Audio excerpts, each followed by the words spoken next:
Hello, hi everyone. Welcome back to the channel. This is Vishwas here. Today with me is Avinash, our guest, and the topic for today is XSS vulnerability. Hi Avinash, Hi Vishwas. how are you? Good, good. What about you? All good, all good. So, all right. So today, the agenda of this call is to understand what XSS is. Right? I have some demo prepared, wherein I'll be showing you some websites or some artifacts that are built which are vulnerable to this XSS vulnerability, and then we'll see how we can mitigate such issues. Uh, yeah. So without further ado, I'll proceed with the video. Before even explaining what XSS is, I'd like to firstly give you a demo, and then we'll move on and I'll explain you what XSS is. So I'm running a server on Node on port 3000. Just to show you the website, what it looks like is this is how it looks like. Uh, yeah, this is how it looks like. What we have to do is we have a header here, we have a text label here. Here we can enter any uh, input that we want. Let's say firstly we'll just enter hello Avinash. It'll just print you hello Avinash. We can say hi there. Anything is printed, right? This caveat here. Let's say what if we add an HTML tag here? What will happen then? Testing bold. Oh, so it got bold, right? So there's one more thing that I want to show you. What if we add a script, JavaScript code inside this? What will happen then? What if we do? Oh, so it shows an alert. This is what we call XSS, which in actually what it means is JavaScript injection. All right. Though the name of this XSS is, I think, a bit confusing. It was coined by Microsoft. It should actually be something around JavaScript injection. One. Uh, Now moving on to the further part of this demo, wherein I'll show you the actual production code wherein some vulnerability is present. I'll firstly just want to establish one thing, that let's say we have two websites, website1.com and then we have website 2. 1 minute.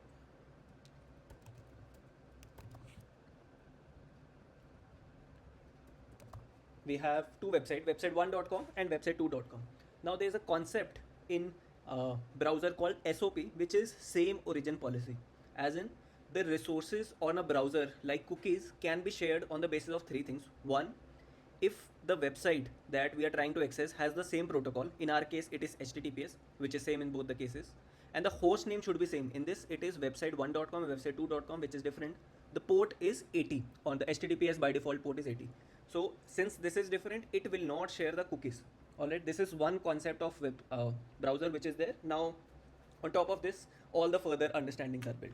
Now firstly I'll show you a demo, then I'll explain you what type of XSS it is. There are actually three type of cross-site scripting vulnerabilities. One is called reflected, other one is called stored XSS, then the third one is DOM XSS. Firstly, I'm going to show you a demo which shows reflected XSS.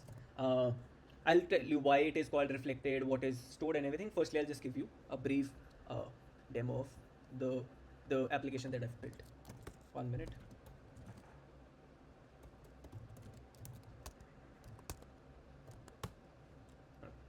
So we have two servers running on the one running on 3000 port, and other an attacker server running on 3002 port. I'll show you what I have built and then I'll also walk you through the code. Okay. So firstly we have this, right? Okay. So there's a for user one I have created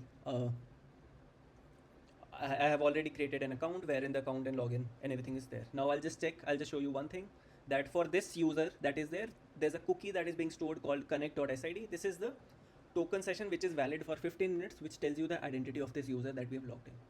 Now, what this website is, once you log in, we can search the ATMs which are nearby a particular pin code that we share. Let's say the pin code is 12345, and it will give you all the ATMs which are present nearby, ATM at main city and ATM at city center. All right, we can go back and then search more as well. Maybe let's say this, right? It says there are no ATMs found for your pin code. What you can observe here is that whatever that we have entered here is being reflected back on the website, correct?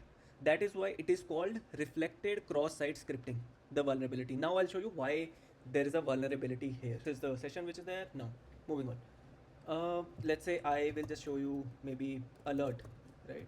It script, if I'll just inject this might inject. Okay, you see, right? It shows you an alert. You get an email mentioning that you have won a project, right? Or by some means you get to a link wherein you open a certain malicious link. For example, the link is this one, localhost 3000 slash search. The earlier, this is the link, right? Whatever you see, this actually localhost, right? 3000, this could actually be your HDFC bank website, whatever that is there. And then this is the same search portal. You would see, okay, it's the same portal, maybe just go. Once you visit this, what will happen is, I'll show you, maybe I'll open it in the new window. Okay, it says thanks for the cookie. What you will observe is that we have a server, a vulnerability attacker server running on 3002 port, right? On that attacker server, we have received this cookie, session 2, whatever this is, right? Which now this attacker can actually use this cookie to perform any action. They can transfer amount, they can try to log in. Maybe I'll just even show you how even a user can log in. As you can see, we have logged in with user 1, and then if you search it, right, this is what we get. So this is the token, right? Now with this token, if a malicious user now has the this cookie, right? Now if they try to go to a website and then they try to log in, let's say they try to firstly log in by their user, which is user 2, and the cookies, if you see, right, what if they replace this cookie with the other cookie? What will happen now? If they search, right, it is coming as user 1. Now that they are impersonating as user 1, whatever functionality that is present on this website, maybe transfer of account, viewing some personal information, they have access to this. It is called reflected because the information that you show, that you enter in this form, is being reflected back. This pin code is being reflected back on the website. Any questions so far? No questions. All right. Moving on now, how do we secure this code? So one of the way is, now what happens is, once you before even showing you how do we secure that, I'll quickly just walk you through the code once, how we have built this.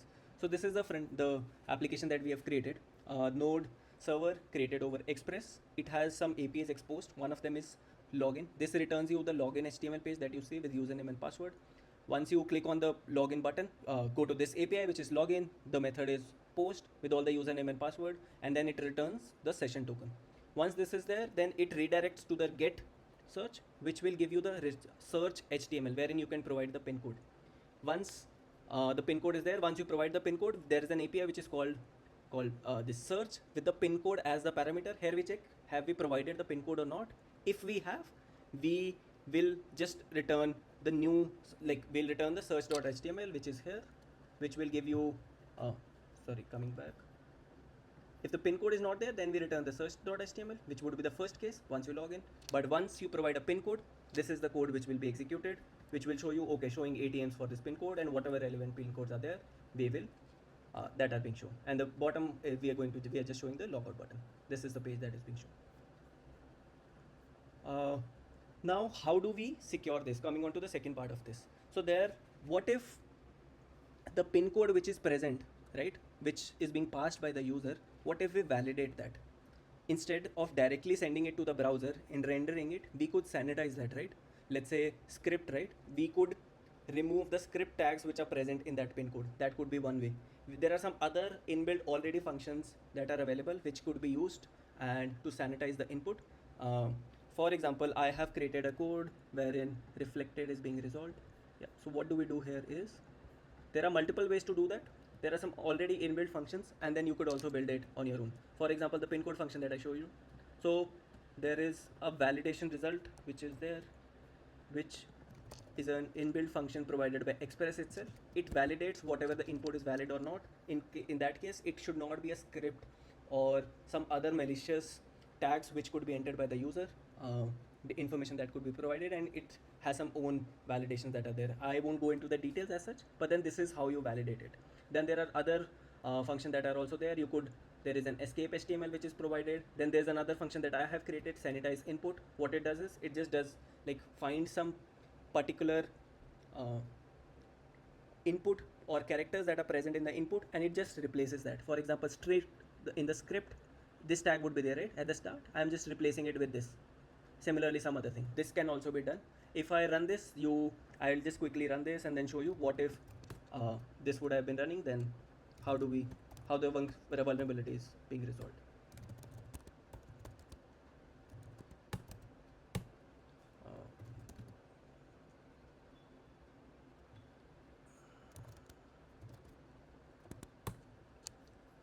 I hope. And provide, let's say, user one information. Okay, let's say we just provide a simple input, it should give us the correct input. Let's say what if we provide the script input, which is, it ideally shouldn't show us the alert tag, right? Which is what it is not showing because I have replaced that, correct? That's why that alert is not coming out. Similarly for other as well, wherein the user has given us a malicious link, wherein what they were doing was, I'll just quickly just show you the malicious link as well. What they were doing was, they are uh, this is encoded string though that you won't be able to understand, but what it does is, you could see that localhost 3000 is there. It actually sends the request to localhost 3000. The API is /steal, and the information that they were fetching was document.cookie, which was the cookie information present on the existing website, which is your localhost 3000 website that we were running, and this search API was called. Is that clear so far? Yes, it is clear. I'm able to understand how the cookie has been transferred to the attacker. Yes, perfect. So this is what reflected XSS is. In this once, can you please show me the result? If I now click the malware's Website, then what would happen? yes, Let's say if you would come here, right, what would happen now? I'll just quickly check if we are logged in or not. We are not. I'll just quickly log in. We are logged in now. Okay, cool. We have the session token. Now what if we go here, right? If you see, we have not received there. It was just the old, we have just received the last session token, right? It did not go to that URL. If you see, whatever that was present, we did not execute that script, the JavaScript. Instead, we just logged in. This is how the other replace string that I had created, that's how it's been shown. So that concludes the reflected XSS.